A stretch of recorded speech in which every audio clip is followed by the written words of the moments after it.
జిల్లాలోని ప్రభుత్వ కళాశాలలో మధ్యాహ్న భోజన పథకాన్ని అమలు పరచాలని ఎస్ఎఫ్ఐ నాయకులు డిమాండ్ చేశారు. శుక్రవారం మధ్యాహ్నం 12:30 గంటలకు జూనియర్ కళాశాల ఆవరణ ఎస్ఎఫ్ఐ జిల్లా కమిటీ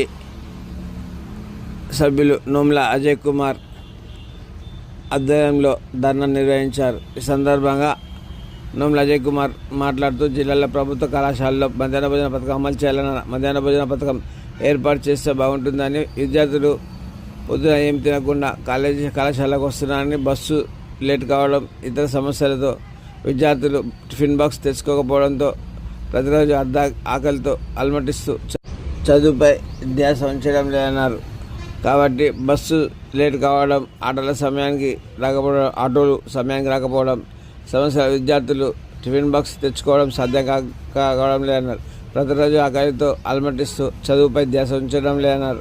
అందువల్ల మధ్యాహ్న భోజన పథకం అమలు చేయాలని ఎస్ఎఫ్ఐ జిల్లా కమిటీ డిమాండ్ చేసింది. మెదక్ జిల్లా ఆధ్వర్యంలో ఉన్న ప్రభుత్వ కళాశాలలో మధ్యాహ్న భోజన పథకం అమలు చేయాలని నినాదాలు చేశారు.